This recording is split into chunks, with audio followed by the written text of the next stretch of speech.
I'm Karen Brown. You're listening to Mississippi Edition on MPB Think Radio. Actor and comedian Ray Romano has this to say about meeting our next guest for the first time. It was Gomer Pyle in a suit. Sam Haskell was recently named one of TV Week's 25 most innovative and influential people in television in the last 25 years. He joins us now to talk about his life in Mississippi and then life in Los Angeles and his mother, because his new book is called Promises I Made to My Mother. Good morning, and thanks for being here. Hi, Karen. It's great to be here. You know, I was going through the book, and I pulled a quote out from your mother that I thought was something someone famous would say once. And I'm going to read this. I'm going to start off with this. You can never be who you're going to be until you realize who you are right now. If you like who you are, becoming who you'll be is easy. That's right. Very wise words. Very wise words. And I remember she told that to me for the first time when I was about 12 years old. And I said, well, Mama, who am I supposed to be? And she said, you'll know that when you realize it on your own. And I remember looking into the mirror in the mornings as I was getting ready for school and saying, who am I? And I knew what I liked, and I knew what I liked and didn't like about myself. But when I was about 18, I went to my mother and I said, Mama, I think I know who I am. And she didn't ask me who that was. She said, okay, do you like who you are? And I said, yes, ma'am. And she said, okay, for the rest of your life, you have to maintain who you are. And it's that maintenance of self that will be attacked and challenged and compromised every step of your journey. But if you know who you are and you like who you are and you fight every day to maintain who you are, you'll be successful. I assume you wrote this book as a loving tribute to your mother and to tell others how much she was a part of who you are today. That's correct. I really had to write this book, and I've done so much self-evaluation through the years. My mother always taught me and my brothers that we had to constantly look at ourselves to try to improve ourselves every day.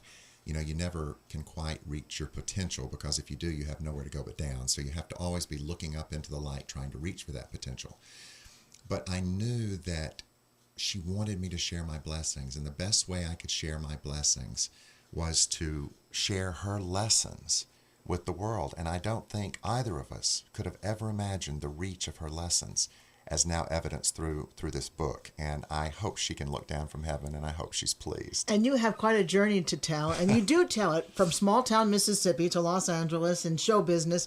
But start out a story from your youth, which is so funny and just precious, is the Cheerman. Yes, tell that story. Yes, in 1964, we had two television stations in Amory, Mississippi. We could get CBS and NBC. We didn't get ABC until I was 13.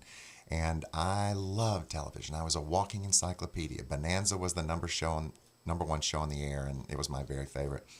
And the commercials were also very important, and I believed every one of them. And there was a commercial for Cheer detergent, and they were doing a national campaign saying the Cheerman was going to go to every town in America and knock on your door, and if you used Cheer or could produce what they called a reasonable facsimile, which is basically Cheer written on a piece of paper, he would give you $10. Well, I was absolutely certain that he was coming to Amory, Mississippi, but more importantly, to 405 South 3rd Street in Amory, Mississippi. So I wasn't content that my mother used Cheer and I had a box top available at any time. So I went down to the local print shop and I bought poster paper and colored rocks and glitter and paints, and I made the giant Cheer logo because I had to put it outside in front of my house so he would know where to come. And I told everybody in town that the Cheerman was coming to my house, and they were like, oh yeah, right, Sammy. I was Sammy. My grandfather was Big Sam, my father was Sam, and I was Sammy. Oh, Sammy, show us your cheer sign, people would say, and they'd laugh and laugh. Well, about a year passed. The commercial had cycled off the air, and it was my middle brother Jamie's birthday, the Friday before Labor Day weekend of 65. I'm now 10 years old.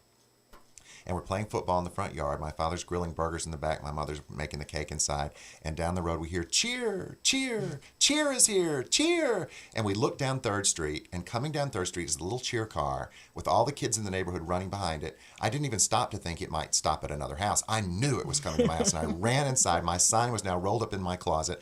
I run out on the front porch just as all the kids are jumping up and down, trying to get his attention, writing cheer on a piece of paper, ripping my mother's cheer box apart to show the box top. And he points right at me as I hold up my sign. He says, you get the $10. My parents were in absolute shock. My mother had this huge smile on her face because she always told everyone, if he believes in the Cheerman, let him believe in the Cheerman. I have to ask, did you ever find out in later years that someone in town had called Cheer and said, come to this kid's house? No, and I've told this story many times in my life. it really happened, and it was a random selection. There was what they called a new thing, a computer. In 1965, in my mind, a computer was a refrigerator-sized machine. They put every address of every registered voter in it, and my address was randomly selected.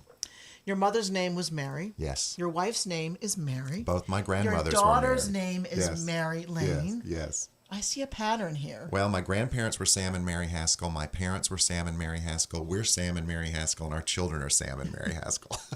So it's real easy to remember us at a family reunion. Short branches on your family tree. I know.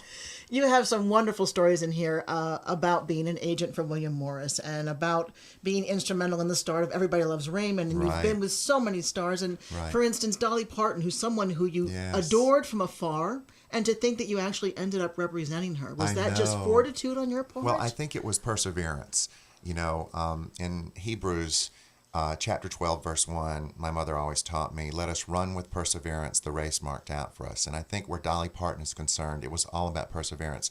I had loved her from the time I saw her on the Porter Wagner show talking about, boxes of Breeze detergent and pulling out the tiger lilies and the chrysanthemum towels, out of the Breeze detergent. And I finally got to meet her at a rehearsal of the Golden Globe Awards when 9 to 5, the feature, had been nominated for a Golden Globe and eventually an Oscar. And we had the loveliest conversation. I told her all about growing up in Mississippi and that I'd loved her forever. 10 years later, it took 10 more years of me talking to her managers to finally get to represent her.